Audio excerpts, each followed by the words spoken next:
Buhari pledges support for development of the Niger Delta, signs University of Petroleum Resources bill into law.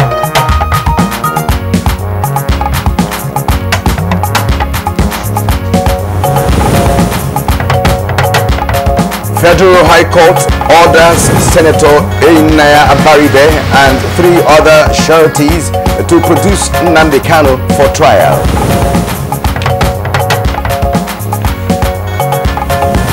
A National Assembly deliberates on ways to reduce poverty as Nigeria marks International Day of Poverty Eradication.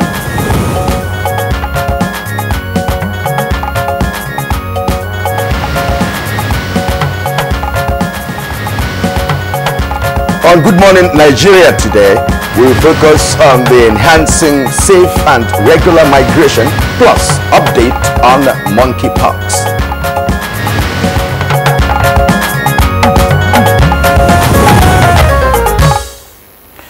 All right, let's begin with migration. Now, that has been public discourse for quite some time now, as well as headlines on both print and, of course, electronic media. All right, and of course, Claire, this perhaps might not be unconnected, with the hazards associated with migration, as many migrants experience harrowing situations such as death, starvation, and abuse in the hands of people smugglers or traffickers. Indeed, Kieran, now year in and year out, people continue to migrate legally or illegally, now especially from Africa and Nigeria, of course, inclusive, to Europe for one reason or the other. Now, the reasons include search for opportunities, conflicts, or principally for economic reasons. And the statistics show that in 2015, there were more than 244 million international migrants in the world. This figure includes refugees, asylum seekers, and economic migrants, as well as IDPs. And of course, statistics coming from the International Office of Migration, IOM, says more than 5,000 people died in 2015 alone, and that's why trying to cross the Mediterranean to Europe. And according to Nigeria Immigration Service, 10,000 Nigerians died in Mediterranean Sea and deserts between January and May 2017 while trying to illegally migrate to Europe. And now, Claire, if this number of people just died within this year, what happened in the previous years? Because this migration began more than 20 years ago. Like we said, Kieran, at the beginning, it's been an issue, that has generated a lot of interest, both globally and, of course, locally, especially with the growing anti-migration sentiments across the world. And of course, that as a result of the impact, on, world economies, countries are beginning to tighten their immigration issues and all that. But again, you talk about the ordeals and, experiences that some of these people go through. It's enough to deter them, but that hasn't been the case. So, and those are some of the questions that we're likely to ask on today's edition of the program. Why do people continue to migrate to Europe in spite of all the consequences that are involved? Now, what strategies should be put in place to contain this trend, and what are those countries that have, that are signatory to the International Convention on the Protection of the Rights of Immigrants doing? Do we need to end irregular migration? That's one of the biggest questions that we intend to, seek answers to as we, of course, take on our topic this morning on migration. Our guests will be here. We'll have, as usual, brought together experts who have wide experience on this issue. We'll be discussing again enhancing safe and regular migration. That will be the first part of our conversation on today's edition of the program. Good morning, Nigeria. It's broadcast live from Africa's largest TV network, that's the NTA. I am Claire Delabo Abdul-Razak and Kieran. It's always a pleasure to have our viewers join us on our breakfast show. And I am Kieran, whom I also joining Claire to say thank you for tuning in to this particular edition of Good Morning Nigeria. We also intend to have an update on the monkeypox in addition to our complementary segments, newspaper review, sports, foreign entertainment news, and even weather outlook for the rest of the day. For now, let's join Ogwa Vivian Onyedibia for the day's Good Morning news on Good Morning Nigeria. Hello, Ogwa. Hello, Kirian and Claire. Good morning and welcome to the morning news. President Muhammadu Buhari Tuesday in Abuja pledged continued support for the socio-economic development of the Niger Delta region, giving the assurance at a brief ceremony in the State House to sign the bill establishing the University of Petroleum Resources, Efurun Delta State into law. The president said this administration is fully committed to supporting the Niger Delta in its endeavors to achieve socio-economic development. He appealed to all communities in the region to strive for peace through dialogue in resolving all conflicts, not only among them but also with business entities and the authorities. With the signing of the bill into law, the path has been cleared for the establishment of the specialized university in the Niger Delta, charged with training and research in petroleum technologies. Well, President Muhammadu Buhari has described as worrisome, disturbing and counterproductive the growing complaints and agitations by state government workers over unpaid salaries despite series of intervention by the federal government. This was while granting audience to a group of state governors led by the chairman of the Nigeria Governors Forum, Abdulaziz Yari Abubakar of Zamfara State. The 200 million citizens that are residing in Nigeria are residing in respective states. And this support, we can use it for project, we can use it for other recurrent spending according to specification given by our respective House of Assemblies. And President Muhammadu Buhari will today depart for Istanbul, Turkey to participate in the 9th Summit of the Developing 8, D8 on Friday, October 20th, 2017. Prior to the D8 Summit, President Buhari, at the invitation of President Recep Tayyip Erdogan of Turkey, will participate in an official walking visit to Ankara, the capital city. In a statement by Special Advisor to the President on Media and Publicity, Femi Adesina, while in Ankara, the President will have a meeting with his Turkish counterpart, while delegations from both countries will hold discussions in various fields, including defense cooperation, security, educational and migration issues. The Nigerian leader will also visit the Grand National Assembly of the Republic of Turkey, where he will meet with the Speaker Ismail Karman. While in Istanbul, the Turkish Commercial Center, President Buhari will use the occasion of the D8 Summit to bolster warm and growing ties across a broad range of areas of cooperation with leaders of the D8 member countries, namely Bangladesh, Egypt, Indonesia, Iran, Malaysia, Pakistan, and Turkey. The summit, with the theme Expanding Opportunities Through Cooperation, will, among other things, focus on cooperation in the areas of agriculture, trade, transport, energy, and increase private sector participation among member countries.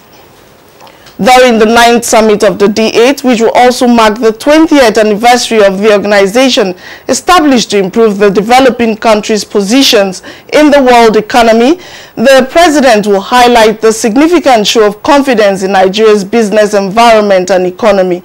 He will also affirm Nigeria's resolve to work with the D8 member countries on many key areas, including peace and security, economy, and trade.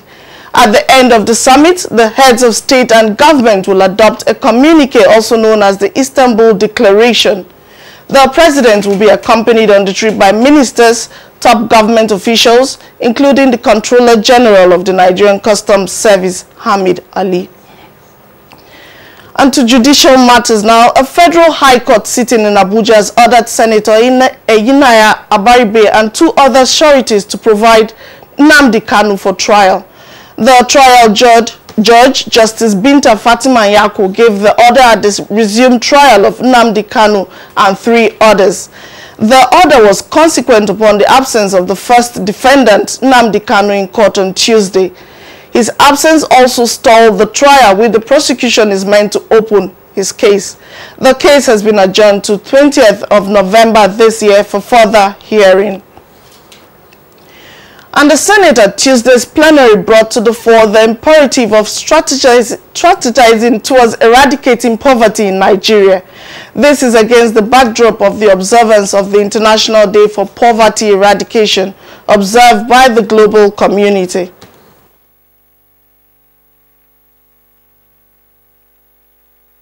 International Day for the Eradication of Poverty and its antecedents, the World Day for Overcoming Extreme Poverty, are intended to promote dialogue and understanding between people living in poverty and their communities and society.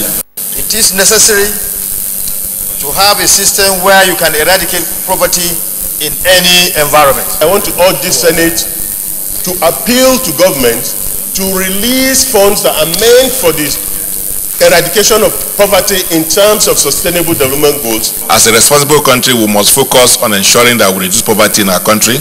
We alleviate the implications of poverty to our citizens through massive compulsory free education.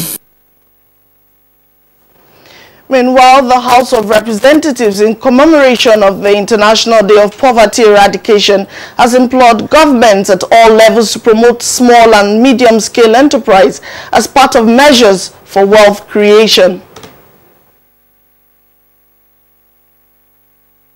Urge the federal government to ensure the achievement of the 17 SDG goals, poverty eradication. The only panacea for eradicating poverty is massive investment in agriculture.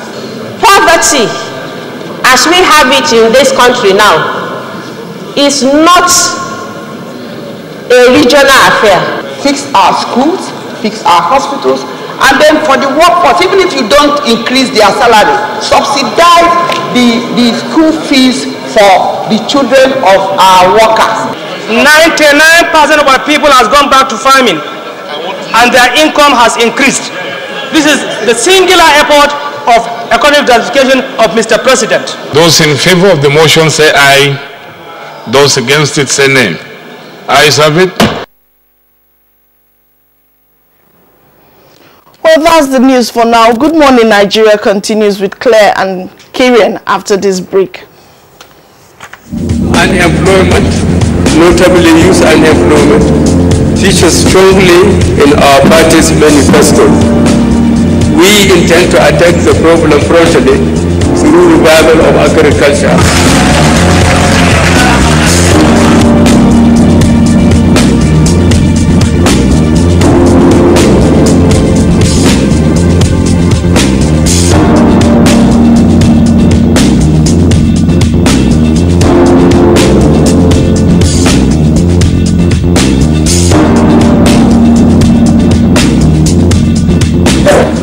Is going a long way. Actually, I bought an acre of land for 60k like 2012, and presently I have a cassava farm and a yam farm.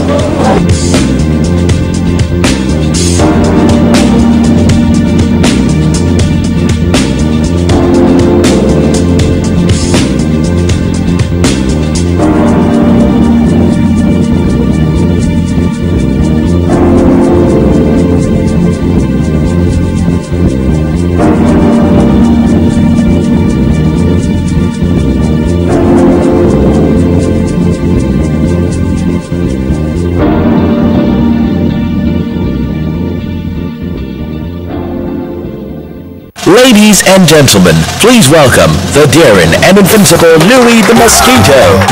Responsible for 200 malaria cases all on its own. Is there anything that can kill Louis? Morphine! Presenting Mortis for God. Its powerful formula kills malaria mosquitoes fast. So, get Mortis Power Guard. Whenever pain occurs, you want quick relief. Try new Nurofen Express. It goes to the source of pain and gets to work in under 15 minutes. That's why Nurofen Express delivers fast and effective relief. New Nurofen Express works at the source of pain.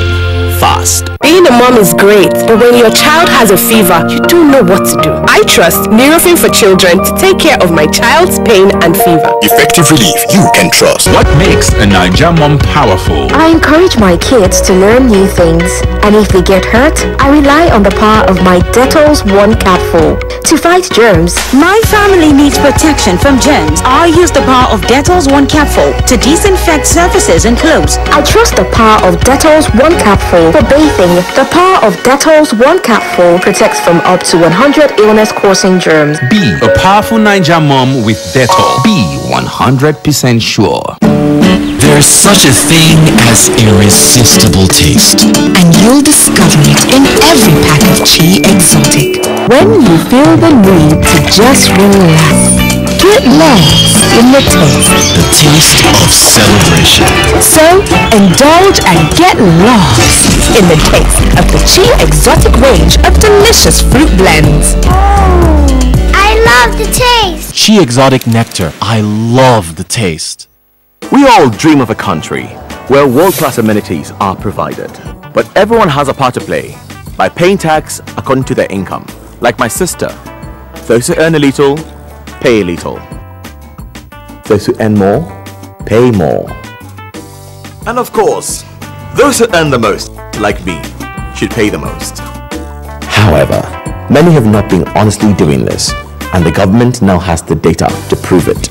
With the Voluntary Assets and Income Declaration Scheme, every Nigerian citizen and company gets the opportunity to do the right thing by correctly declaring their income and assets and also regularizing their tax status.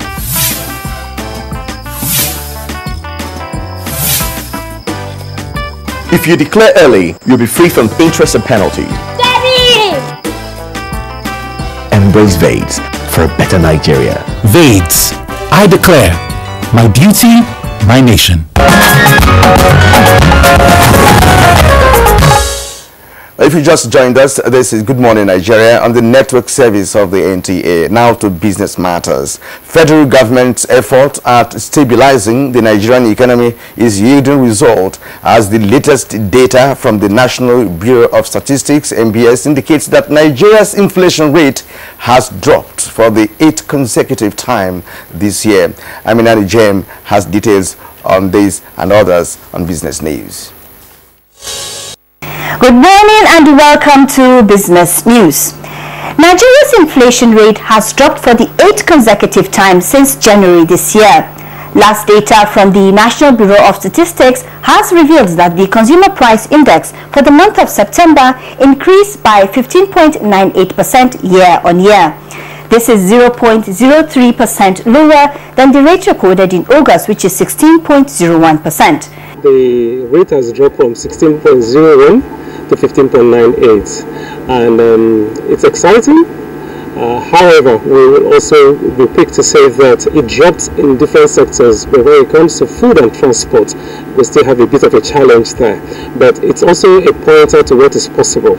Now, explanations need to be given on why food and transport seem to be going up, while housing and some other sectors of the economy are dropping for the first time continuously, consecutively for 8 months. Now, I believe strongly that consumption rate is increasing. I also believe that some of the natural disasters we've had lately have also affected supply, because when the demand is greater than the supply, you should expect prices to go up. The urban index rose 16.18% in September, up by 0.05% from 16.13% recorded in August, while rural index increased 15.81% in September, down from 15.91% in August. And from the equities market, weekly transactions on the Nigerian Stock Exchange reopened the week Monday, with the All-Share Index appreciating by 0.33%. Next is a graphic summary of Tuesday's closing numbers.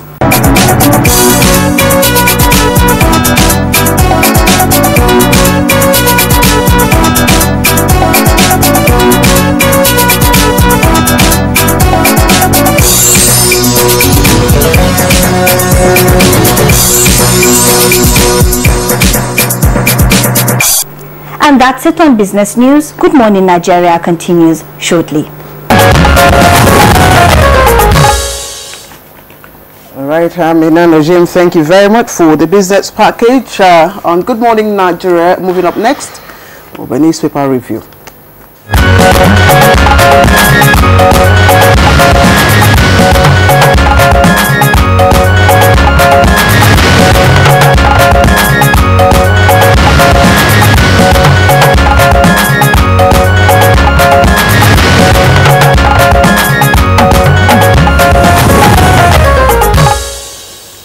Now, join us in welcoming our newspaper reviewer, Bayo Atoyebi, in the studio this morning for our newspaper review. Bayo, good morning and welcome. Good morning, Kirian. Thank you very much. Good morning, Claire. Good morning, Nigeria.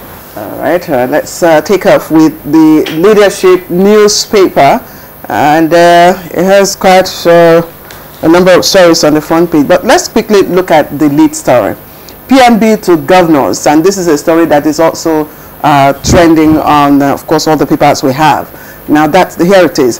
How do you sleep owing salaries? That's a very big question. And the details of that you can find on page 6. But here are the two riders that accompany it.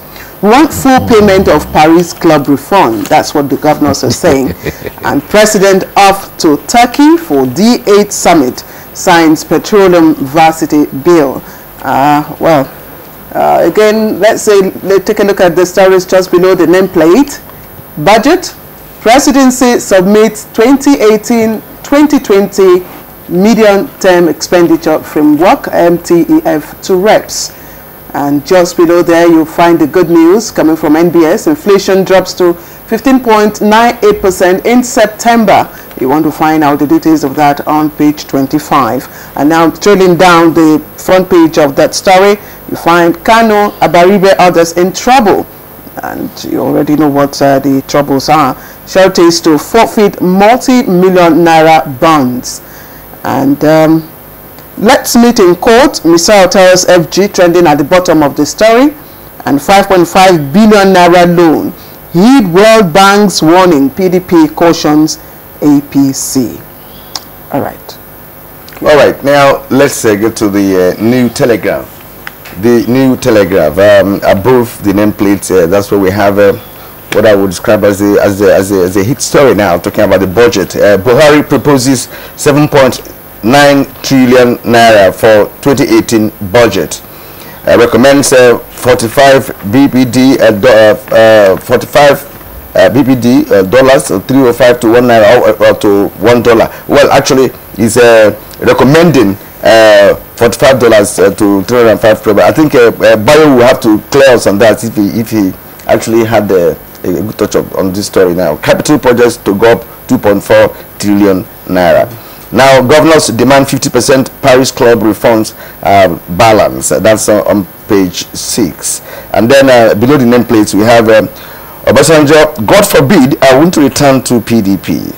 Page 7 has that story. And I'm not afraid to die, says Adams. I think he's the newly coronated Anaka Kamfo. He's on page 33 of New Telegraph. Now, Bishop remanded in prison for alleged fraud. The story is on page 9.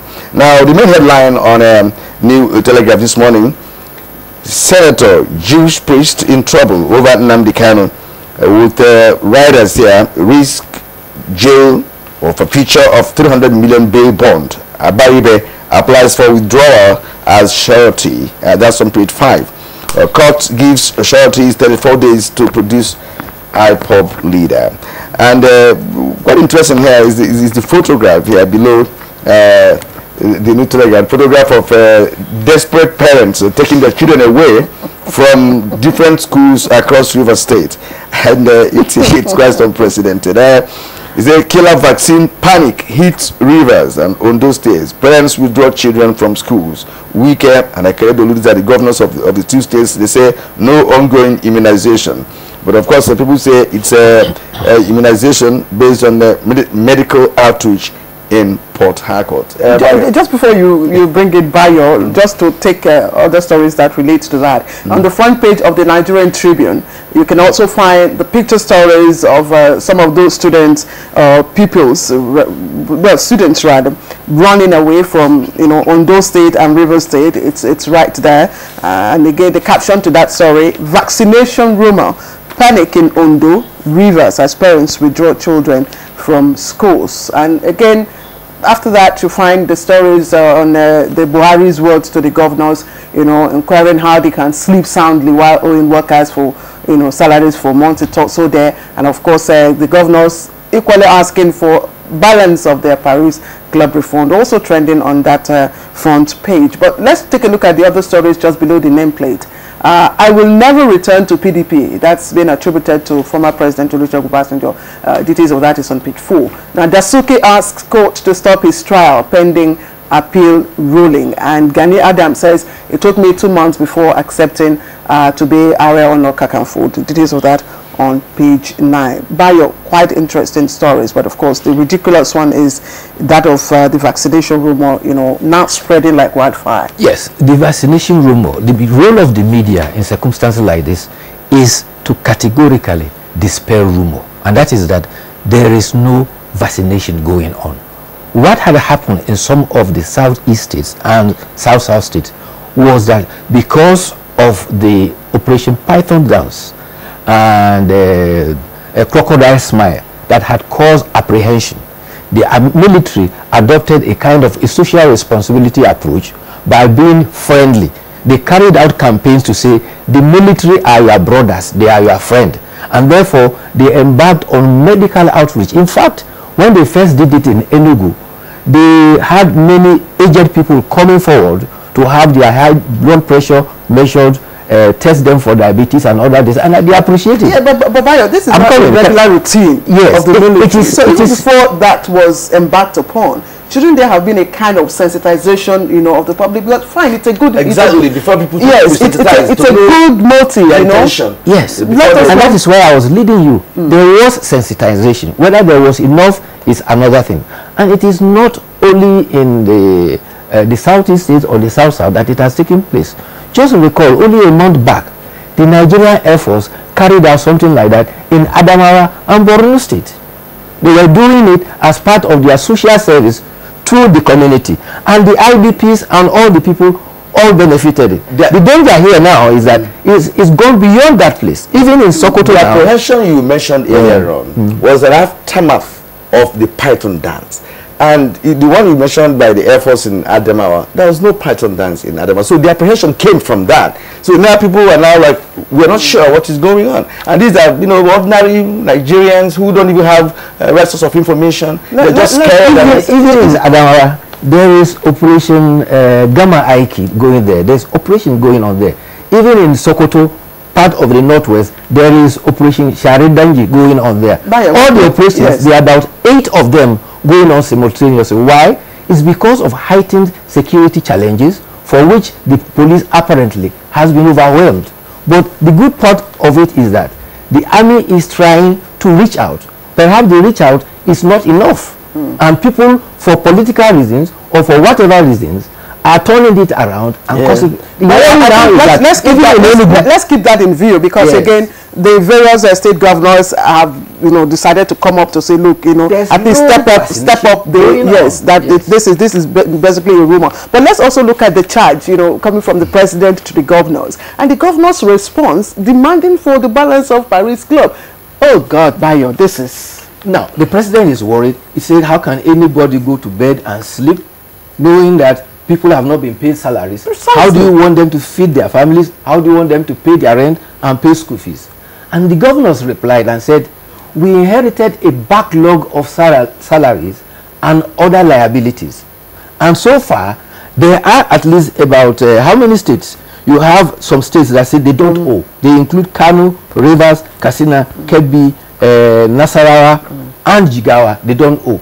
They say all of them claim they have paid up to September. However, there are states that are owing, which include Kwara, Kogi, Osun, and Nasarawa. Some of them say they are owing only pensions and gratuities and a few months back of salaries. But the fact remains that if anybody has worked and he depends on his salary to maintain his family, he ought to be paid his salaries. So the question is what is happening to internally generated revenues by the states, which means that most states are not viable and they all depend on allocation from the federation account. You know that's why we're having this big challenge. Yeah, recently I heard that there were efforts to activate the no work, no pay rule. Well, it's part of the challenge that was raised by the Minister of Employment and Labour to stem the spate of indiscriminate strike that have been declared. And Labour too has accordingly responded. But be that as it may, it doesn't augur well for the economy and the man-hours that is lost every day, every now and then, when strikes are declared. However, when people work, they ought to pay their due wage.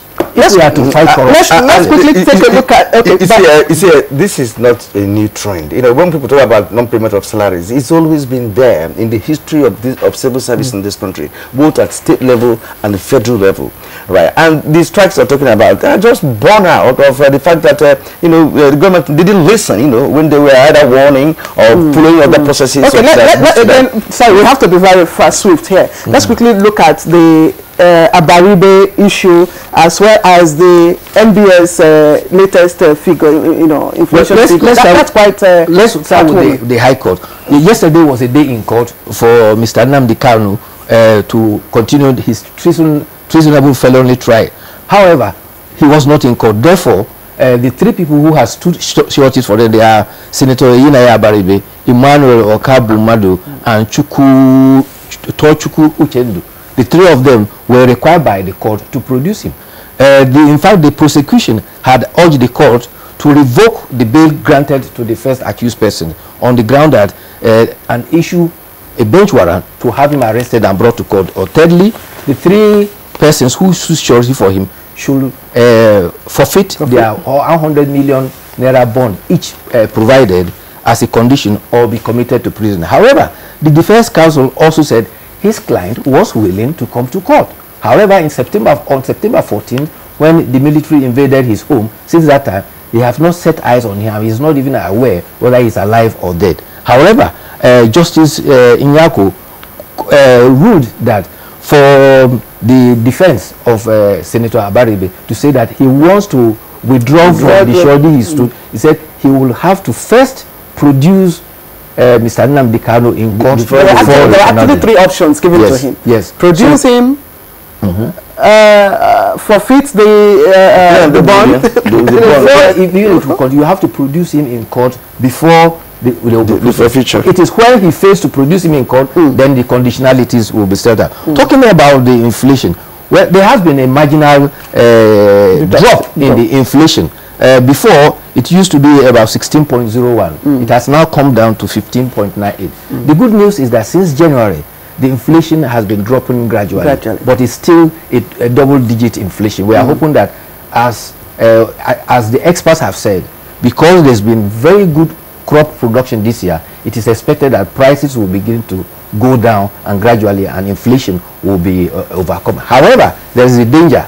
If more monies are pushed into the system, particularly that NLC is demanding for increase in minimum wage, although the former minimum wage has lost its meaning, then it means that there's a tendency for the inflation to also spiral up again. Okay, now let's look at these day newspapers now as quickly as we can. This day newspaper, above the nameplate, Buhari seeks National Assembly's approval for 2018-2020 medium-term expenditure framework.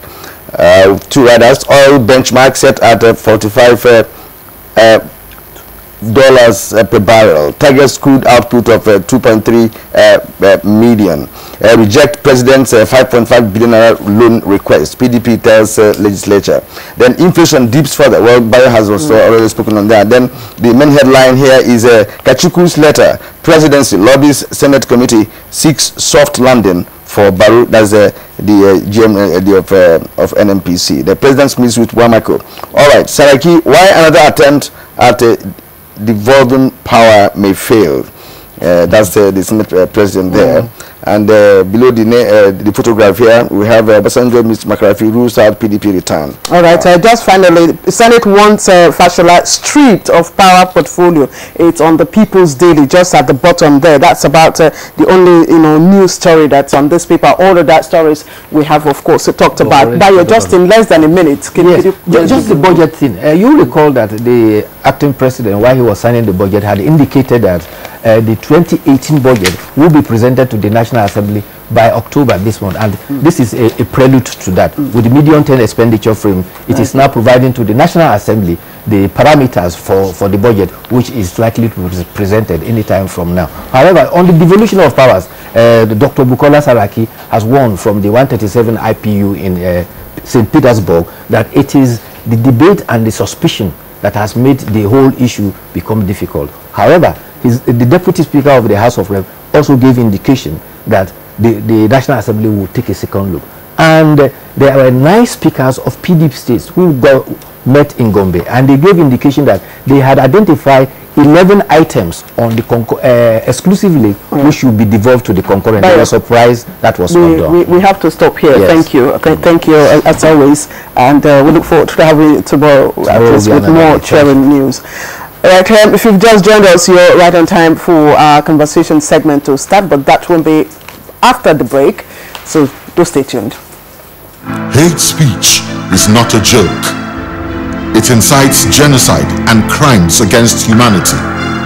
Most of Africa's civil wars are caused by hate speech from one tribe against another. We don't want it here. The Nigerian government stands firm against hate speech. I was distressed to notice that some of the comments, especially in the social media, have crossed our national red lines by daring to question our collective existence as a nation. This is a step too far. One nation bound in freedom, peace and unity. Nigeria, one nation, one people. This is a public service announcement brought to you by NTA.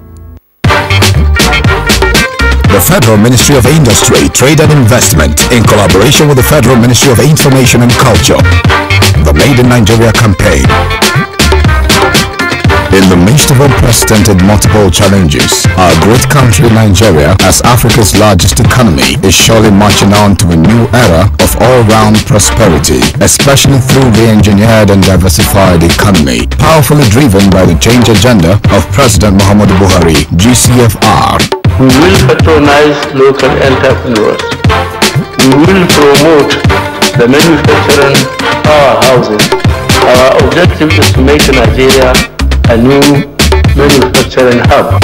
It is not time to complain. It is time to join the campaign. It is time for economic recovery, growth and diversification of our economy. By Made in Nigeria. Sir Abubakar Tafawa Balewa, Dr. Nnamdi Azikiwe, Sir Ahmadu Bello, Chief Obafemi Awolowo. These patriots worked together to achieve independence for one united Nigeria. Although some may say Nigeria is a mistake, we all know that the Almighty never makes mistakes. God has not made a mistake by bringing us all together in the way that He has brought us together.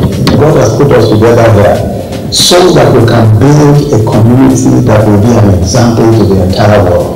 One nation bound in freedom,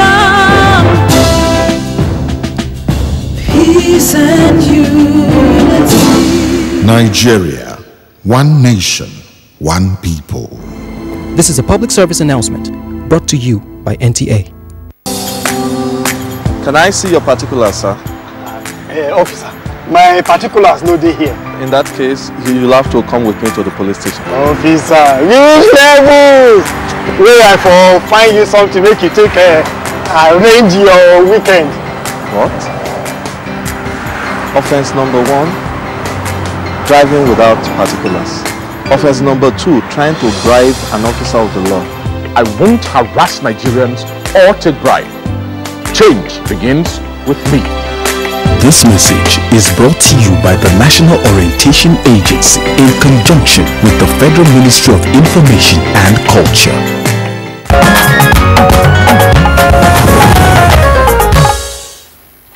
Now to the second leg of our conversation, first leg actually of our conversation this morning on Good Morning Nigeria. Now in the last few weeks, the outbreak of monkeypox has been in the news and generated anxiety among Nigerians. The virus was first detected in Bayelsa and later spread to 7 states in the country. For now, the Minister of Health, Professor Isaac Adewale, briefed the press on the findings. We have sent 21 samples to Dakar. We have results from 19, and we are waiting to 4 negative in Lagos, 12 negative from Bayelsa, 3 confirmed. Or we expect that many of these cases being reported from other states in Nigeria are not caused by monkeypox virus. but we shall continue to investigate all those cases that fit into the case definition. We want to reassure you that the outbreak has nothing to do with vaccination. And we want to appeal to all Nigerians that certainly it is not transmitted by injection. And so people should continue to have their vaccines as and when due. All right, that was the Honorable Minister of Health explaining, of course, the results of the samples that have been taken, outside the country for confirmation whether or not it is monkeypox. And you heard the confirmations there coming from the Honorable Minister. But we have, of course, the experts on health matters here in the studio to further give more insight into the monkeypox issue. We have, let me begin with Dr. Chike Ihekwazu, who is the Director, National Coordinator, Nigeria Center for Disease Control, NCDC. Thank you very much for joining us. Great to be on the show. Yeah. We also have with us Dr. Isaac Akuma Abuja, who is a public health expert. He was also an employee of the United Nations, but he's probably well known for discovering the yellow fever epidemic, if you remember, that ravaged Benue some time back. I think I was quite young then, and not just Benue, but also many parts of the states between 1986 and 1987. I wonder where Kieran was then. Anyway, Doctor, thank you very much for joining us. Good morning. All right, gentlemen, you're most welcome. We may have a way to Bayelsa when the coast becomes clearer to have a commissioner of health in that state, because of course that's the hit state when it comes to this issue of monkeypox. But right now, let's speak with Dr. Ihekwazu. This monkeypox is said to have spread to about 7 states now. Could you bring us up to speed what the situation is like at the moment? Thank you, Kieran. Firstly, I think let me correct an impression. We have 3 confirmed cases in Bayelsa, and therefore the outbreak is only confirmed in Bayelsa State. The fact is that we are receiving a lot of reports from other states in Nigeria.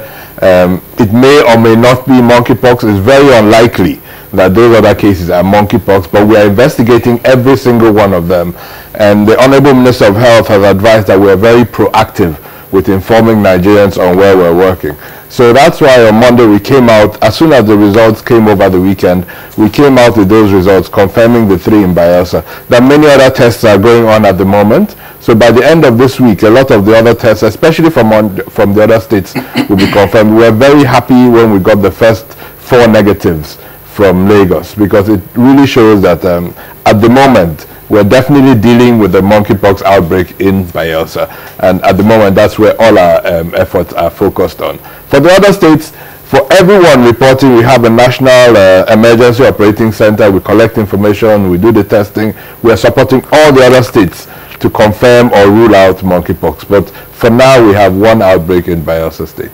When do we expect the remaining samples that have been taken outside the country? And from your experience and expertise, what are we likely to find?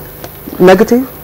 So it's hard to say what we're likely to find, but during the week we are continuously sending samples and continuously receiving reports. And we've decided to release those 2 times a week. On Tuesday and Friday we'll issue a press release and bring Nigerians up to date, because it's a continuous process. Honestly, we don't expect to find an outbreak beyond Bayelsa. But, in public health, you never know. So I will not rule it out completely. You see, monkeypox, the challenge with it is it looks a lot worse than it is. And this is really what I want to tell Nigerians. Of course, the pictures circulating give a very challenging imagery of the face and the palms. But, we haven't recorded a single fatality in among the cases in Bayelsa. We've been very proactive about informing people. Everyone in the media knows about this. The general population, I think, are well informed. But Doctor, if I may ask you, sorry, if I may break in here and ask you a particular question. You have been receiving reports from different states. These reports are coming from which sources? Is it professional sources? Are there medical personnel? Are there people in the medical field? Who are feeding you in with such reports from different states? They are professionals. The difference is a little bit, let me use a disease most Nigerians will be familiar with. If you think about malaria that presents with fever, there are about at least 100 other diseases that present similar to malaria. So if you just send in patients with fever, of course some will have malaria, but many would have something else.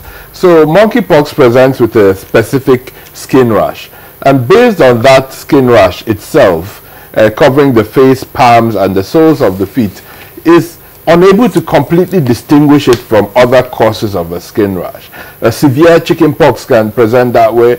A secondary syphilis can present that way. So what we need to do is get the samples, get the appropriate samples from all these people, then send it for testing, which is what we're doing now. But because there's an outbreak, we're erring on the side of caution and really doing the best we can to make this diagnosis. Okay, Dr. Hekwaso, let's put you on hold for a moment and bring in Dr. Abuja here. You know, we've been told that this is a disease that is associated with milder,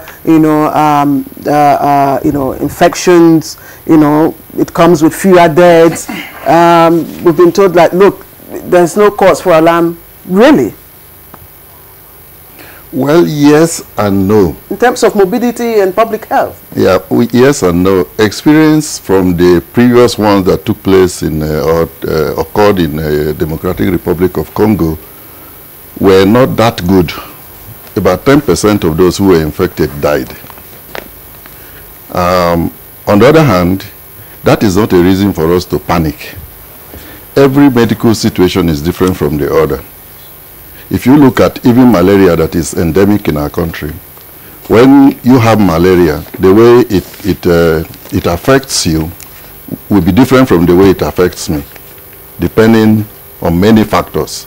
And even within a particular person, if you have malaria this year, next year, for example, you have malaria, it may not give you the same presentation. It may not be the same. It may not be as severe as the one of this year. It might be severer than the one of this year. So there is no fixed rule. What medical experts are saying is pay attention, listen to advice, and follow instructions from medical people. All right, thank you very much, Dr. Abuja. We've just been told that we've been able to establish link via Skype to the Commissioner of Health in Bayelsa State. So I'd like to welcome to the program Professor Ebiti Mitula Etebo, the Honorable Commissioner for Health, Bayelsa State. Sir, you're welcome to Good Morning Nigeria. Good morning. Okay. Thank you for having me. All right, it's glad to know that we can hear you clearly. Right now, let us know what the situation is like. It's been confirmed, 3 cases have been confirmed in Bayelsa State, according to the Honorable Minister of Health. Could you also, but you are right there in Yenagoa, capital of Bayelsa State, could you just feed us in with what the situation is like at the moment? At the moment, we are on top of the situation, and we still have about 6 patients on admission. We have discharged about 7 of them, and a few of them, about 3 of them, are at home receiving treatment. And we are following up with the phone calls that are being, made to our hotlines to ensure that we do active case search, and that is the situation as at now. As I speak, we are totally in control of the situation. Table, thank you. Let's quickly look at the situation in those communities where these diseases started from, particularly Abuja and Biseni. How are the people, taking the issue of hygiene and and public health now? We have sent teams. We have a rapid response team, and the teams are been into all those communities, and we've been doing awareness and sensitization campaigns, both on the media and even sending people who are on the ground. And I think the fears of the communities have been allayed. And I think everybody is calm, and they are following instructions that have been given by the State Ministry of Health in collaboration with the Nigerian Center for Disease Control and other affiliate bodies. We are all working as a team.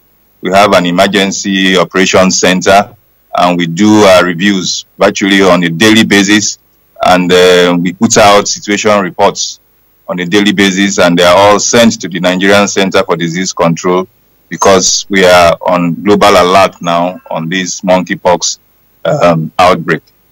All right, sorry, Claire. Professor Etebo, before we ask you one major question, let me just take you on this one, because you mentioned that laying the fears. That is one. And another is the source of the monkeypox. Has that been traced by your office? Perhaps because of, prevention is always better than cure. Because if it's not, since it's preventable, what are you doing to ensure that new cases are not registered?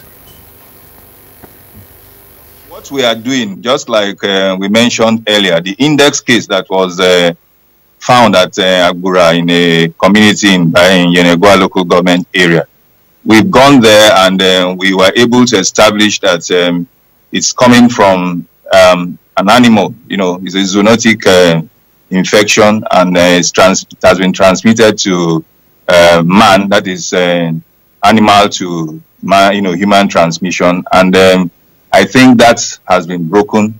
What we are trying to do is to ensure that we don't have the human-to-human transmission, which is the cause of the spread in the communities. And so far, so good. We have been able to follow up on our surveillance, and we are highly, aware of the fact that we need to get reports, and most of the reports that we get sometimes don't meet the case definition. So it's not that the cases are spreading as such, but you can be sure that in outbreaks like this, one of the things we do is to ensure that we manage rumors, which can be hyped to a level where more panic will be caused in the communities and in the society.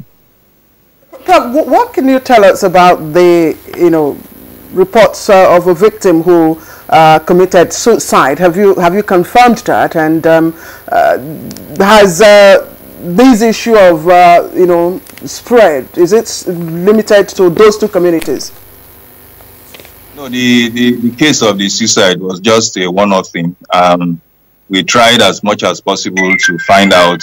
I've set up a committee to find out whether the fellow who committed suicide has some medical history of mental illness or any other social stress that he had been going through, maybe within the family or in the community. But the committee has not come up with a report, but we have followed due diligence. We reported to the police, and an autopsy will be carried out. And after the autopsy, we'll be able to confirm and with the diagnosis that it was actually suicide. But he was seen hanging on a rope. Sorry, Karen. You know, Prof, that bushmeat, including that of monkeys, is a major delicacy, for people, especially people coming from that area. What are you telling people at this point in time as part of your, public awareness campaign? We are telling them to be careful when they come across this bushmeat, because it's not just confined to a particular bush animal. Virtually all the animals in the bush, that is in the rainforest, can transmit this virus. So we are telling them to be very careful when they come in contact with animals, particularly dead ones, and if they happen to even see the ones that, like most of the times we discover that some of these people who have been infected come from families that are hunters. So we are telling them to either, be less, amenable to eating bushmeat as at now, and try as much as possible to carry out hand hygiene, and ensure that they follow precautions as regards hand washing and other hygienic measures.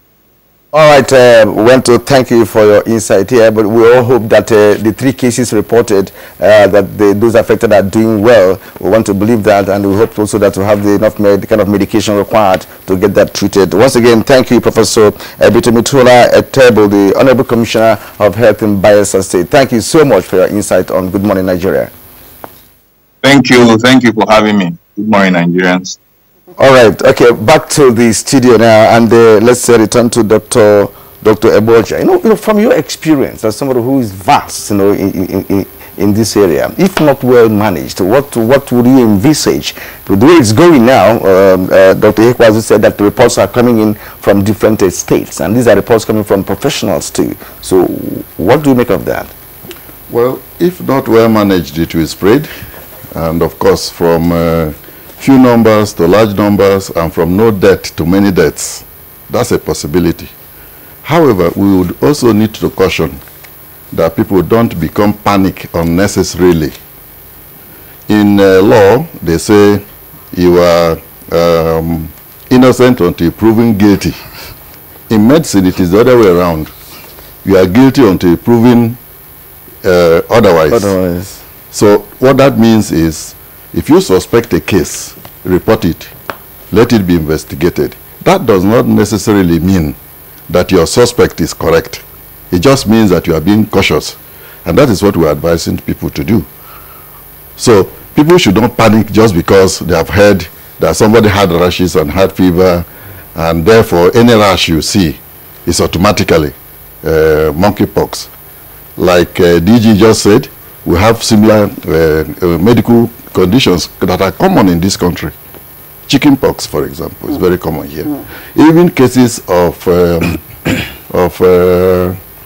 measles, for somebody who is panicky, could say, well, because there's a rash, it could be this. Yes, if you are not sure, report. There's nothing wrong with that, but don't panic. And if you are given instruction, please follow the instructions. And why does it take so long, Claire? Why does it take so long to determine which one is monkeypox? We don't have the facility here to be able to do that. It has to go to this Israel, to go and get it. Indeed, precisely, Kieran, and that's why I like Dr. Hekwazu to address this very issue, because this is not the first time we're having this outbreak. The first one, if the statistics are right, was in 1971, and since then we've had 3 cases with this present one. So the issue is, if we're able to diagnose and eradicate smallpox, chickenpox, and all that, why is this much of a challenge? Is it a case of lack of capacity? So you've hit on a very important point, our laboratory capacity in Nigeria. But firstly is to say, monkeypox is a very rare disease. Most people, the last cases were in the 70s. Most people that are less than 30 years have never experienced it in their lifetimes. So the testing is not, there's no rapid test for it. It requires specialized equipment. The lab you refer to in Senegal doesn't belong to the government of Senegal. This is a WHO, a regional lab, where we have specialized facilities to support the entire region. Having said that, what we're now doing over the next few weeks... What does it take to even have such a lab in Nigeria? Yeah, it's not the lab. If we pride ourselves to be the giant of Africa, so it speaks to the fact of our capacity in terms of a health system. It does. We're working very hard to improve that capacity, no doubt about that. We have a new national reference lab on the outskirts of Abuja. We opened in May this year to show you the efforts being put in place. We can diagnose most of our common diseases from Lassa, meningitis, cholera, in our national reference lab on the outskirts of Abuja. So it's not necessarily the facility itself, it's the specific reagents needed to do this specific diagnosis. And we're working over the next week or 2 to ramp up our ability to do that. So we assure Nigerians that yes, we were not able to do the initial diagnosis here. We have a lab. It's not a government lab, but it belongs to the Redeemers University, the Africa Center for Genomics of Infectious Diseases in Ede, who is also testing the samples, and we should be able to confirm the ones sent to Dakar. But at the moment, as we speak, we're ramping up our abilities at the National Reference Lab of the Nigeria Center for Disease Control to be able to make this diagnosis locally. Dr. Boja, sorry, Dr. Boja, we have gotten to a point where it has become pertinent at this point to begin to see how we can begin to develop facilities, be it laboratory or whatever, because, you know, technology-wise, we are lagging behind a great deal. In fact, some African countries have already overtaken us when it comes to that, especially, you know, developing local content and, of course, human capital development in this area. Now, you have vast knowledge in all of this. So, if you are in the shoes of anybody who has the power to say, look, let's get this done, what will you be saying? I will be saying invest more in health, especially in research. The Center for Disease Control, for example, is supposed to be a major focus for us now to put a lot of money in it. Recently, we had Ebola. We are getting a lot of emerging diseases, new diseases, not necessarily new in the world, but they don't occur all the time, like Dr. just said. The last case we had was almost 20 years ago or more. And since then, there hasn't been any. The challenge sometimes is this. Let me go to the negative and the positive. Keeping reagents for things that, for diseases or tests or research that don't occur often, sometimes may not be productive. On the other hand, not having anything at all, not being ready, not being equipped is very dangerous. My advice to the government and to those in the National Assembly is please, please, please increase our budget for health. What we have now is about 3.4%, maximum 4%. 4% is very low. What's wrong with us increasing it up to 10%? If you don't leave, how do you do anything else? Nothing. And let me at this point, I would want the public, especially those who are well off, to understand this, that these kinds of problems that we have now are not necessarily limited to poor people, rich people. Even the president, by shaking hands with somebody who already has been infected by this disease, can contact and then come down with the disease. So don't say because I'm a senator or because I'm a minister or because I'm a rich man, I'm okay. You're not okay. And besides, if one Nigerian dies, it affects the rest of us who are all Nigerians are human beings. Dr. Boda, you know, one thing that puzzles me is the fact that we have the National Center for Disease Control. And I'm wondering, is it not possible for this center, which is of course heavily funded, it's supported, this is what supported, to be able to detect some of these diseases and emerging diseases early enough and probably report it, you know, before it breaks, before it begins to spread? Is it not possible? No, not necessarily, and not always. Some of these diseases have incubation period. And not only that, when you take a sample to the lab, it takes a certain period of time for a particular test, a particular case to be investigated in the lab. You just take a sample and within 1 minute, 2 minutes, 1 hour and get result for everything. What does disease surveillance mean? Disease surveillance means, for example, that you are keeping an eye and that you are also ready in the lab. In the event that a sample is brought, you can analyze it. You are testing cases when you suspect. You are educating people. You are preparing people, just like we are doing now. That's what surveillance means. And it means that when you suspect that something would take place, be proactive. Look for it. Don't wait for it to happen. So Ebola case, not a case for us to be proactive. Ebola broke, and of course it was linked to rats. And these are what do you call it? Zoonotic, issues. Yes. Yes, and this again is another zoonotic matter. And we should ask Dr. Ekwas actually to come in here, because you started by mentioning his establishment and how prepared. You said keeping an eye. Yes. That's Dr. Boja's word there. Keeping an eye in the event of any emergence, right? How is it? How do you keep an eye? I think it's an important question, and we've all definitely spoken about the need to invest in the Nigeria Center for Disease Control. if we want a great detection outfit. But it goes beyond that. We're a federal republic. We rely heavily on the departments of public health and disease surveillance and notification officers in our local government. So there's a whole detection architecture. It starts from the local government, it starts from goes to departments of public health and state epidemiologists before it comes to NCDC at the top.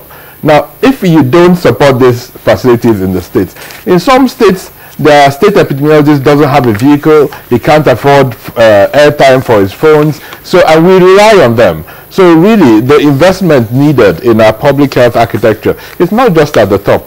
The Federal Ministry and the Honorable Minister is really focusing on the Nigeria Center for Disease Control. But the rest, we really need our state governors to ask. If there's one thing they should ask after this incident in Bayelsa, I really ask every state governor to call his Commissioner for Health, ask him about their state public health department and their state epidemiologists, and if they have the resources to do the work they're doing. We from Abuja cannot go to local governments in Bayelsa, in Sokoto, or in Maiduguri to look for cases. We are completely reliant on the expertise at the local government and state level, and then we support them from here. Just before we take our tweets, we've got reactions coming in from the viewers. When the Ebola broke, everybody, all institutions, anywhere you go, of course, you find, the hand sanitizer. People began to develop these issues of washing their hands. Shouldn't this be part of our, hygiene habits? But all of a sudden, Ebola disappeared, and people stopped. You go to institutions now, you don't find the hand sanitizers and all that. What do you think is responsible? Is it lack of following through, or is it the people's attitude that we need to really work at? Well, let me explain this. When there is an epidemic, there is an extra step to be taken. That is what we did when we had outbreak of Ebola. When there is no emergency, the use of sanitizers routinely may not be necessary, and actually are not necessary. What is necessary is routine washing of your hands at all times, and when you touch anything that is dirty, and before you eat. If you go to a place where you suspect that people might have some problem, medical problem, and you have handshakes, what's wrong with you going to wash your hands before you eat, or even before you sleep, or even before you sit? There's nothing wrong with that.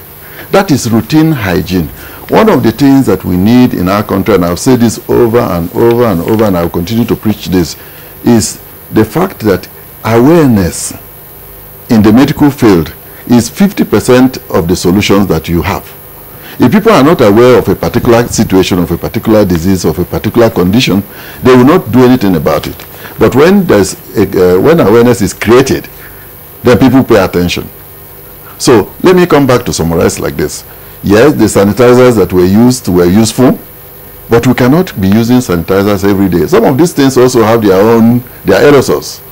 Exactly, because you don't need to use them. But when there's a need to use them, you use them. And if you are in the field, carrying out, for example, those taking care of the patients, yes, those people would have to do that. But we keep emphasizing washing hands with water. But there are communities, again, where you query the source of water, the kind of water they use to wash their hands. Yes. Now, is that also... let me say this. It may not be plenty of water necessarily. We do say sometimes too that even if you don't have soap, you know, ash, ordinary ash can be used in washing hands. Yes. Yeah, if you don't have soap and you must have to wash your hands, why not use ash to wash your hands? It's helpful. So these things vary from place to place. Right, and again, the person, so attitude that you mentioned. Let's go to the tweets now. Nigerians are beginning to react to this conversation, and we're still on Good Morning Nigeria talking about the issue of the monkeypox. So I have Dr. Ihekwazu here and Dr. Abuja here with us. For now, let's look at what Nigerians are saying. I have Delejak Solomon here. He said a key part of managing the spread of the disease is good surveillance so that cases can be detected quickly and the outbreak in area is contained. All right, and Sani Makojo tweets, from bird flu outbreak to Ebola and Lassa fever outbreak, and now we have monkeypox. All these tell a lot about our environment. Why is it that we always hear of diseases outbreak every now and then? Now from Seidu ML, Seidu says it is not fatal like Ebola, so we don't have that level of panic.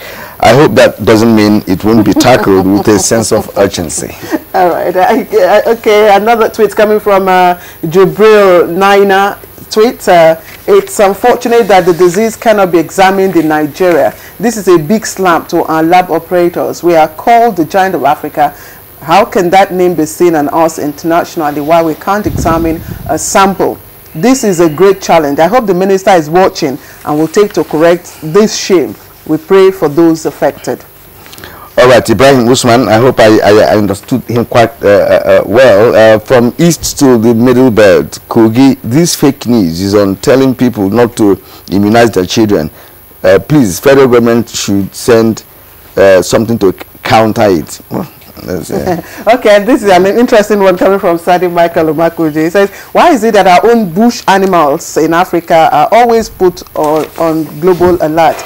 Are there not such animals in Europe as well? Don't they have monkeys in Europe? But I know there was a time this monkey outbreak was said to have, yes, in US, in US, yes. But so, was it difficult for US to have, the medical experts to have found a cure for this disease?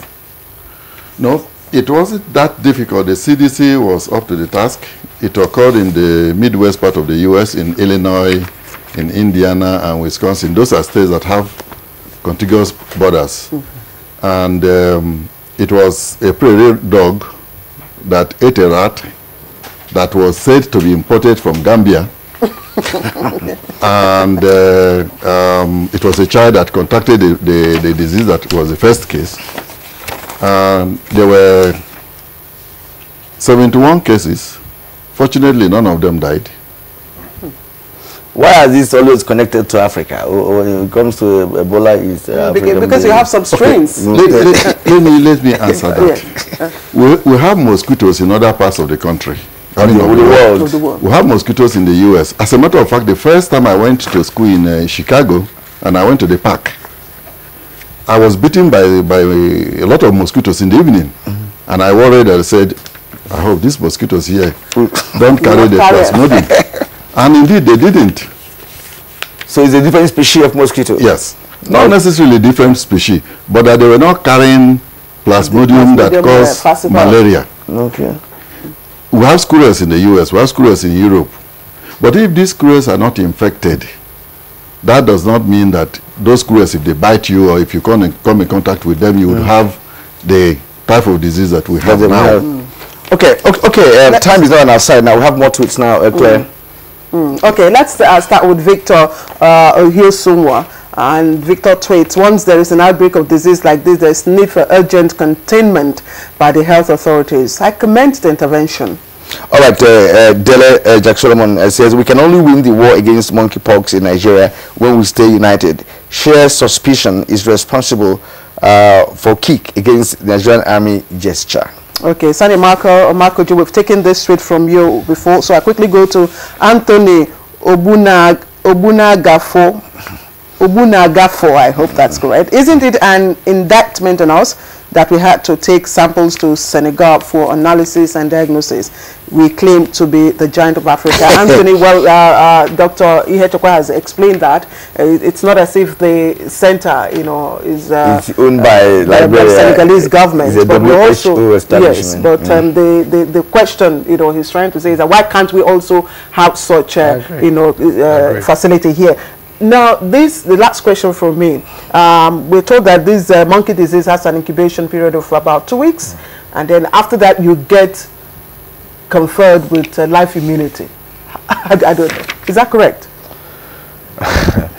If you do get the illness and once you recover, then you are immune for life, as far as we know for monkeypox.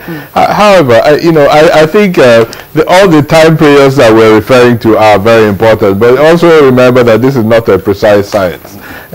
We're working very hard. My last point here really is, I want to really commend the government of Bayelsa State. So we have had a team in Bayelsa 3 weeks before the news broke. We decided to go public at some point after we had contained the initial cluster, and we now needed to reach out to the rest of the community to make sure that no further cases. But Bayelsa's leadership in the response to this outbreak has been exemplary, and really want to recommend other state governments. These outbreaks will continue to happen. We have a population of 180 million. Many people live in very difficult situations across the country, north, south, east, west. And it has nothing to do with vaccination. It has, maybe that is the most important point I'll make this morning. There's absolutely no link. And I want to be very categorical about that. There's no link between vaccination and monkeypox. Okay, Doctor, we'll stop you there because time is not on our side anymore. Dr. Abuja, your last words on this conversation. My last words are the same. One, to the authorities, please increase the health budget. To the states, the governors in particular, please also increase your budgets. And to the commissioners of health and health personnel, please be vigilant and report any cases, not all of this disease, anything that you suspect that is an unusual case, please report it. But let me also congratulate the Minister of Health and all those that are working. This active interaction with people and the prompt action taken is what we need. And we need that all through. And like Doctor has just said, please let people not panic unnecessarily. And those who are in doubt for no reason, please don't be a doubting Thomas and don't be an unnecessary victim. All right, Dr. Isaac Akuma Abuja is a health expert, a public health expert, and we as we said during our introduction, he was part of the team that discovered the yellow fever epidemic that ravaged parts of the country in the early 80s. We'd like to thank you very much for joining us to give insight into this issue. Dr. Chike Ihekwazo is Director, National Coordinator, Nigeria Center for Disease Control. Always a pleasure to have you with us. Thank you, Claire. Yes, and of course, earlier on we had the Commissioner of Health for Bayelsa State, whom we have also appreciated. You're on to Good Morning Nigeria. We'll take a short break. When we do come back, we'll take on our next subject. TV Guide magazine is out with fabulous Fab Funke Akindele Bello, aka Jennifer, adorning the cover. She opens a secret not known even to her family. Find out the secret.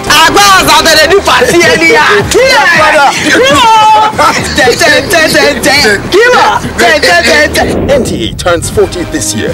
The challenges, the emerging trends in broadcasting, and the way forward. Weekend Dealer 2. Meet the team behind the biggest deal on NTA. Is food still the way to a man's heart? If not, what else? This edition is hot and juicy. Meet your star faces on screen. Entertainment, fashion, young minds, social media, and great personality. This is idiosyncratic and heterodox.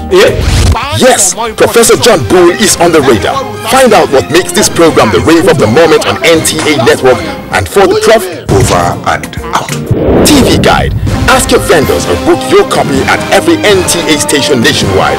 TV Guide, still your indispensable companion.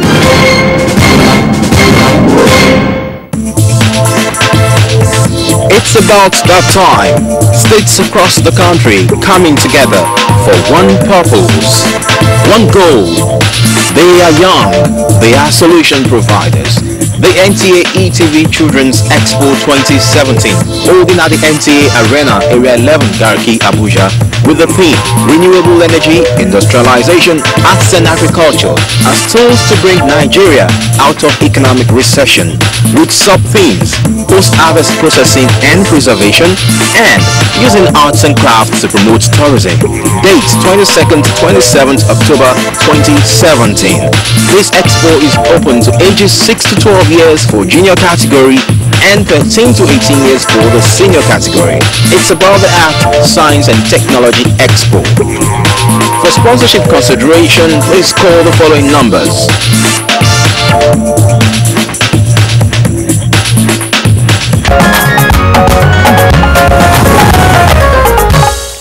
We thank you for staying with us on Good Morning Nigeria for today. And now to kickstart our discussion on enhancing safe and regular migration, let's take this background report put together by Oyemi Ajayi. Migration has been an age-long activity of traveling from one place to another, or rather, one country to another for a greener pasture.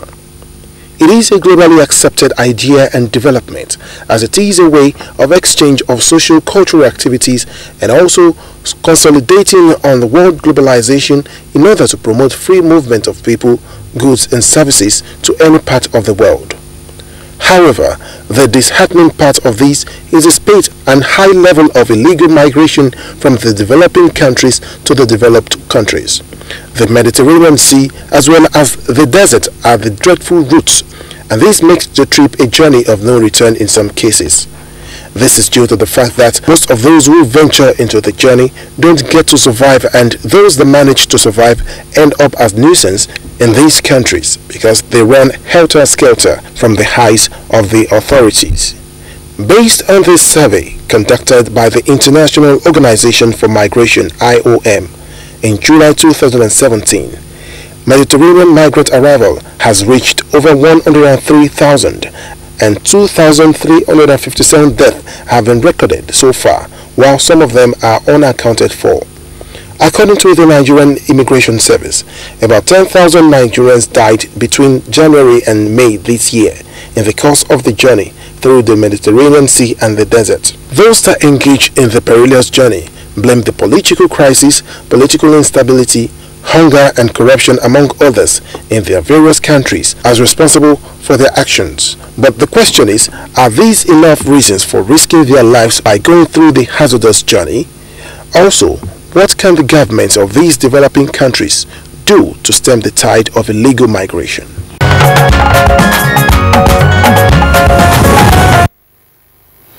Very pertinent questions, Yemi Ajayi, you have raised there, and of course that's the prompt for our conversation on this particular issue, enhancing the migration, regular migration, and of course safe regular migration. We have here with us in Abuja studio to discuss the issue Reverend Father, although he's not of course robed today, Reverend Father Emeka Chris Obiezo is immediate past permanent rep and head of Augustinians International of the United Nations in New York. He is also an expert on migration management mechanism and governance. Thank you very much for joining us.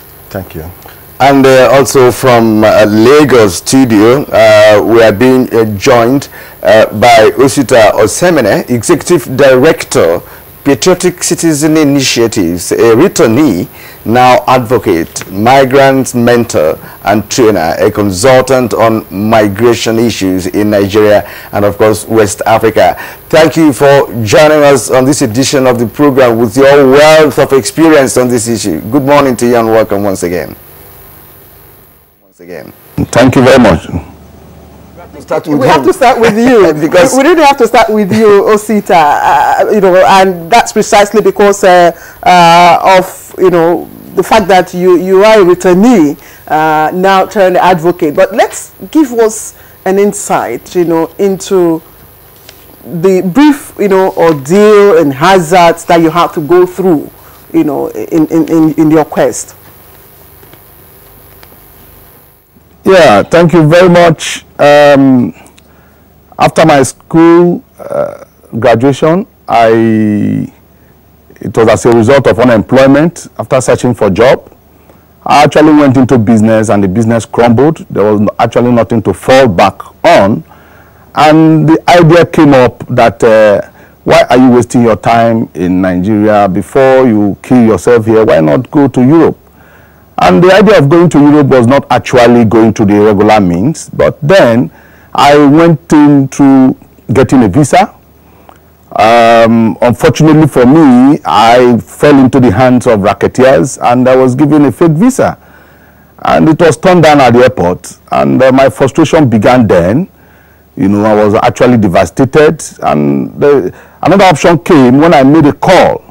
That why no, you couldn't have fallen into the hands of those people. That we have about 10 people that they are expecting in Spain, and they're already 9. If you come down, you are the 10th person. You in 5 days' time you will be in Spain, and there's already a job for you. You have when you stop in Morocco, they will come and pick you people there. You know, the story was painted in a very sweet manner that, you know, at somebody of my state then, you just give in, because I was already at the point of, you know, I was frustrated. So the option came up and I picked it immediately with the remaining money I had with me. I joined them. I traveled down to Asaba to join them, where we headed on to Onitsha. And actually, when I got to that, I saw 9 able-bodied youths, you know, females and males, waiting to leave the country. So, and they claimed they were actually waiting for me. When I came, we left. And when we left, it was, we got to Kanu at the point of where we were going to leave. They were now asking us that we should buy biscuit, gari, Indomie. I said, for what? When you told me that it was going to be a kind of a tourist journey and we're going to be sleeping in the hotel, what do I need gari and cabin biscuit for? You know, and it turned out to be, well, let's just have it. You never can tell. Maybe they don't have food. You know, the chain. Because I was already, you know, at the state of leaving the country, I was yielding to whatever they were telling me until we got into Niger Republic. And I saw a lot of Nigerians stranded in a country called, in a state in Niger called Zinden. Some people have spent 6 months there. Some people have spent 3 months, 4 months, 5 months, looking very pale and weak. And I was now asking them, I said, what is the problem? What is happening? Why are these people? They said, no, maybe they don't have money. I said, how can you say they don't have money? They said, maybe the person that brought them, you know, has kept them stranded by taking their money away. You know, we spent some days there. Many Nigerians were really coming in. You know, were coming in a large number. So from there we left to Agadez and we got to Agadez again in Niger Republic. I saw a lot of, you know, stranded, and at every point you notice that people were being handed over to a group of people. You know, they will receive us, they put us in a particular place, a kind of a connection house. You know, they are claiming to secure us. You know, and they come to extort money once in a while there, and they arrange for the movement. You know, but we got there, you see Nigerians stranded. Some have even gotten mad, you know, frustrated. You know, I was asking myself, is this the kind of journey I actually demanded for? But couldn't go back because I was already in for what I don't know. You know, and when we left Niger, Agadez to the innermost part of the desert, Sahara Desert, it became worse. Then it took us 7 days and 7 nights to get to a camp called Duruku in desert.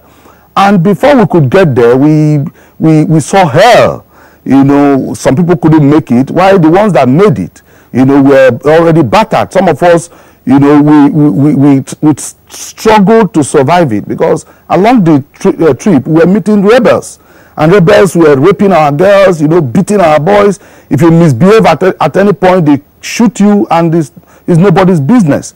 You know, and even when we got to the camp, you had soldiers in that camp. They were messing up with our people and the travelers, beating them, extorting their money, keeping them stranded. You know, and at that camp, you still meet people dead. You know, it was so terrible that even when we left there, I'm trying to summarize it because it's really a horrible experience. And at the point where we left the Duruku camp, you know, we even had issues with our truck, whereby we trekked for 4 days and we're begging for urine from people. You know, some people died, passed out, they couldn't make it. You will see yourself with someone that you started the journey with. He'll be telling you that, I'm tired. I want to give up. I want to give up. You have nothing to say. You have no assistance because you don't have anything to offer. And maybe exhaustion, there is no water with you. We're all exhausted. We're all dehydrated. So everybody for himself, God for us all. So at the point we were leaving each other, some dead. You know, at the point there were even fights that broke up. People died. You know, is a terrible experience that left a kind of an unforgettable mark in my memory, you know. And you find out that Nigerians are so many on the road, so many. At a point after the trekking experience, you know, when we got to the first state in Libya, our girls were being sold, you know, into slavery, and they never knew that these were the things they had bargained for. These were girls you told them that you are going to take them to Italy or to Spain to go and do nanny job, to go and do nursing, you know, to go and do, some of them have skills, you know, to go and do, open up maybe a hairdressing salons for them, all in the name of getting assistance, you know, and you get to a particular point, you sell them into sex slavery. It is disheartening. You know, I don't know how I'm going to express myself, but it was a terrible experience. All right, Osita, we can only imagine the rest of your story, but we're glad that you survived and lived to tell us, to share your experience today. Exactly. Yes, and we'll return to you actually, because you're a man of experience. But right here is Reverend Father Emeka Chris Obiezu. What is the current situation of migration now? Does it impact on the whole global migration dynamics? Because you see, it's not just Nigerians that are migrating. Yeah. We read out statistics on the number of people migrating from across the globe. But because, of course, ours is Nigeria, we're more concerned with what's happening to our people who are lost from the... You had the story of a seminar. You know, so what's the situation at the moment globally? Thank you for having me again. And I think it's a very... We can celebrate Oyster at least as one of those who were able to return. We have the statistics of 10,000 of Nigerians who have just died within January and this time crossing the Mediterranean. This keeps the picture in perspective of what the global hope scenario is. You know, we have a total of 244 million people on the move. These are those we recognize as international migration flow as of this moment. But the dynamics of global migration is a mixed complexity, both in the root causes, the impact, as well as in the management. You know, the number of people who make the move to greener pasture, some people who are fleeing because of conflict or crisis in their places. Some of them succeed, some do not, to get the next destination. And it's not just, it doesn't end when you get to the next destination, you begin another life. So some people have made successful environments that welcome them, others didn't. So we have cases of racism, xenophobia, and other things that impact on people. You know, you have a first shock of culture transfer from where you are coming to another place, and then you meet people who are not really receptive. You know. Yeah, Reverend. Let's quickly, because the title of our conversation is enhancing safe and regular migration. You know, and Osita has just given us an insight of the ordeals and all that. But basically, around the world today, you know, countries are beginning to tighten, you know, their immigration laws and all that. But there's a provision, an international convention that provides rights, you know, for migrants all over the world. So basically, how is the world receiving? What is the reception right now? You know, okay, I think the first thing on the positive side is that there is a great awareness among the global community, the international community, that migration can no longer be left as a one-country issue, and it cannot just be seen as a problem or even a project to achieve, but to understand it as a challenge that we have to live with, because it is part of our humanity. And therefore it calls for global solidarity towards handling and managing migration very well. And ongoing right now is a process called the Global Compact on Migration and Refugees, which the United Nations initiated as a response to this overwhelming nature of the consequences of irregular migration. And so the compact will be adopted in New York next year by September.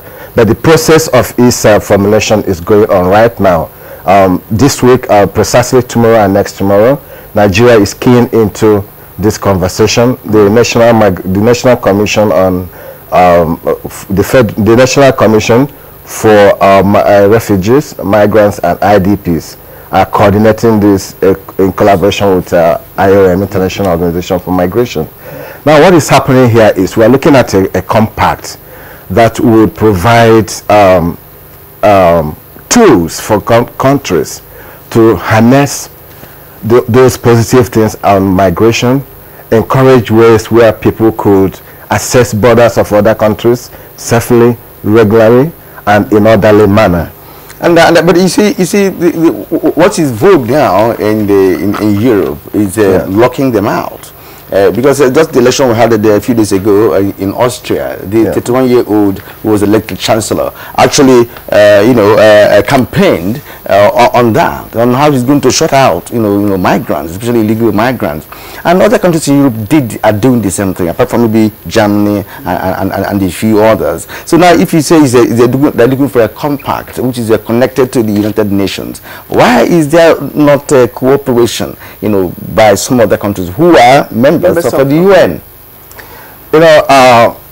In the first instance, migration was feared as a threat to country security, and also many people fear migration on the count of, this is sometimes wrong assumptions, that migrants come to countries and take other people's, the citizens' job.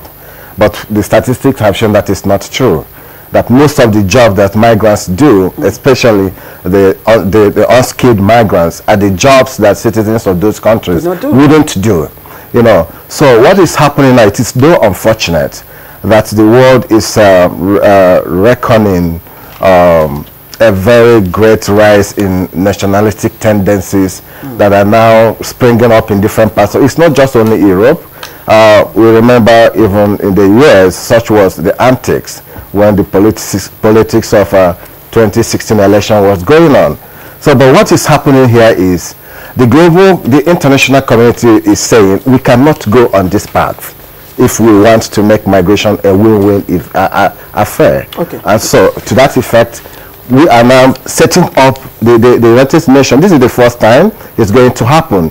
The United Nations is setting the framework where each country is going to come in. It's not like there's a pattern already out there, but it's going to be a collaborative event. What can we do together? That's on the global scene. Yes. But let's bring in Osita. Osita, you now an advocate for migrants, a migrant mentor and trainer. And let me just read out a quote by Ban Ki-moon, that's the Secretary General of the UN. That was in 2015. And he said, we must expand safe channels for regular migration, family reunification, and of course labor mobility, and so on and so forth. That was in 2015. Now, with regards to migration management, do you think that Nigeria is handling this issue rightly? Of course, we have the office, that is dedicated to migrants, which has now been expanded to include the internally displaced persons.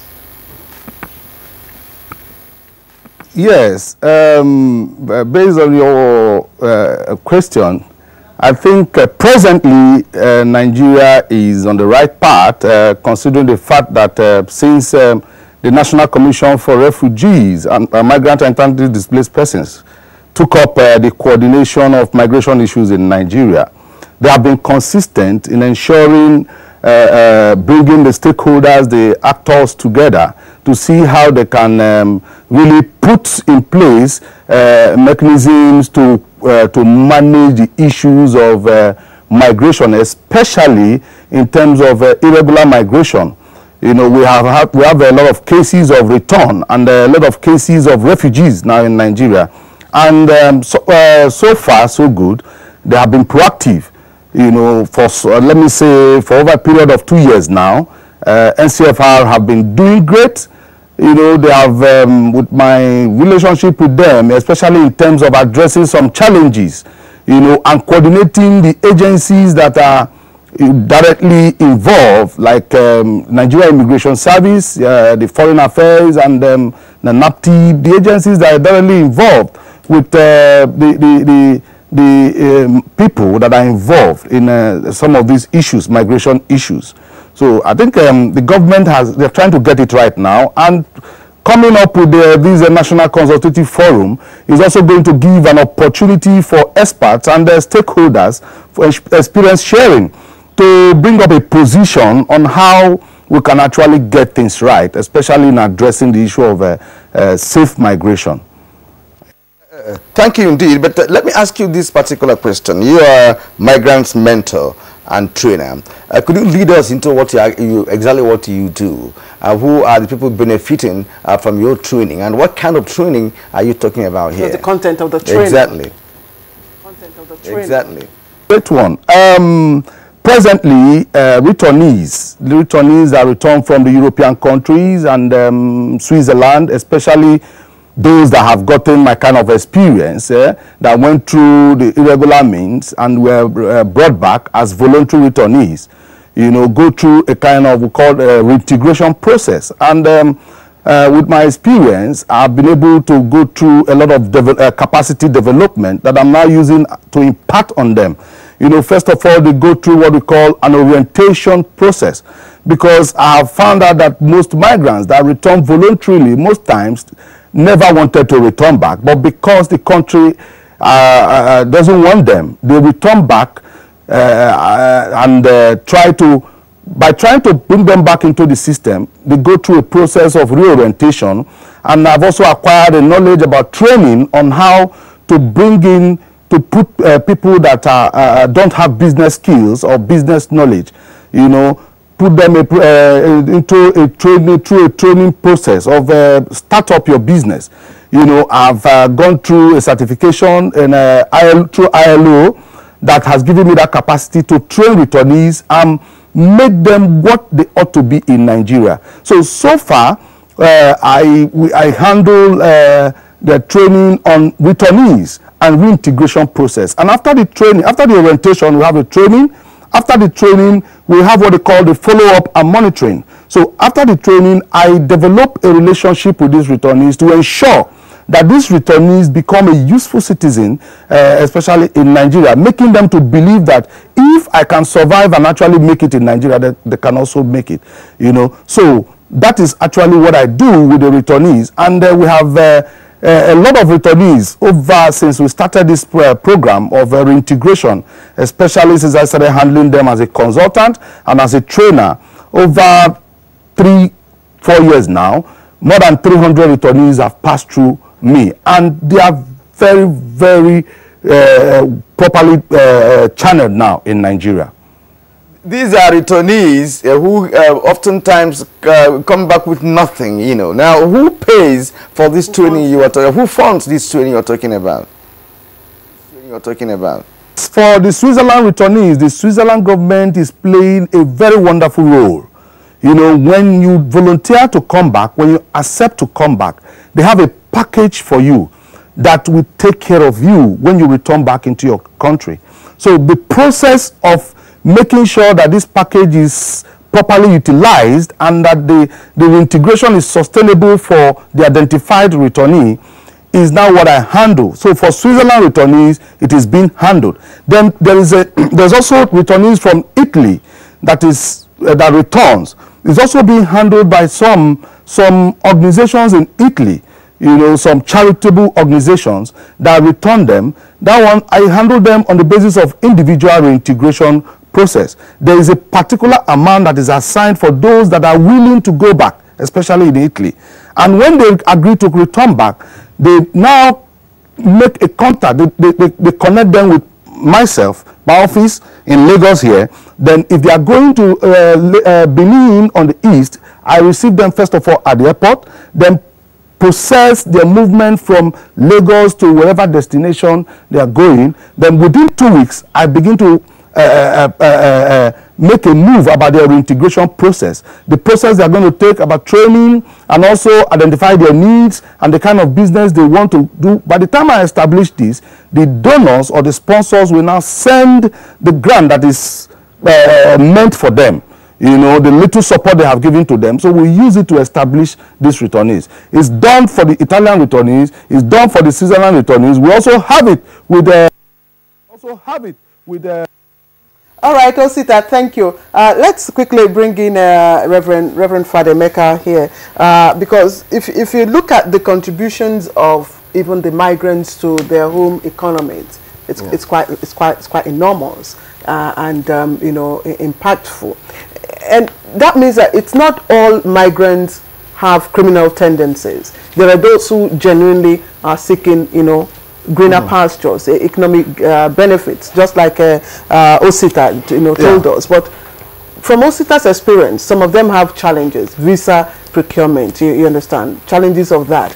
Now, you are consulting. How might this issue and probably relaxing, you know, the bottlenecks in getting visa help to ensure safe migration? Yeah, I think that is the narrative that has to be put in place. You know, because oftentimes when migration is talked about, we only hear about the bad aspect of migration.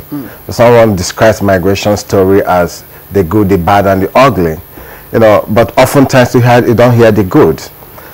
Of the 244 million international migrants, 150 million are labor or economic migrants. And over half of this population assess migration through regular and safe means. In other words, it's not just the irregular things that happens. And just as we said, their contribution to the global development is two ways. You know, that contribution to the host country has improved the culture, the values of the place they go in, and it also has added to the labor market that sustains the economic growth of those countries. Precisely. Then, on their own homelands, the migrants, especially the diasporas, have become the source of hope to most of the developing countries. Nigeria, for instance, in 2016, had remitted $22 billion down to this country. That is in terms of economic remittance. There is social remittances, which happens in different ways. We just would like you to talk to us on how your, you know, consultations might help to, you know, ensure safe migration quickly, because we have now what I do with especially consulting for the technical working group here in Nigeria is to begin to advise when we want to negotiate with countries. Let us come with the narrative that represent our perspective. First, that all Nigerians who live are not, in short, Nigerians who live are first and foremost living like every other person, looking for a healthy and more progressive environment, and should be respected as does. And if that is the case, we should negotiate for making passing other people's border safe, just as you said, accessibility to visa, you know, non-criminalization of irregular migrants, non-militarization of borders. You know, we see a rich amount of money is put in securitizing borders, putting security measures so that people don't cross. Yes, but it hasn't helped. It hasn't helped. You know, West Africa has a very good practice that we are trying to sell to other countries. With the mobility, free mobility in West Africa, you can see borderless ECOWAS. Yes. This is one of the stories we want to tell. Well, it also has its own issues as well. But at this point, Reverend Father, we have to stop this conversation here because you know, time is beckoning us to leave. And at this point, I'd like to first of all thank you indeed for sharing your time with us and of course your experience. Reverend Father Emeka Chris Obiezu, immediate past permanent rep and head of Augustinians International at the United Nations, New York, an expert on migration management mechanism and governance. Thank you once again. And there in Lagos, the man with a vast experience in all of this, Osita Osemene, Executive Director of Patriotic Citizen Initiatives, a returnee and now advocate. Of course, he's also a migrant mentor and trainer. Thank you, Osita, for your contribution this morning. Thank you very much. All right, on Good Morning Nigeria, well, we'll go to our other segments that will round off for today's edition of the program as usual. Well, let's begin with sports.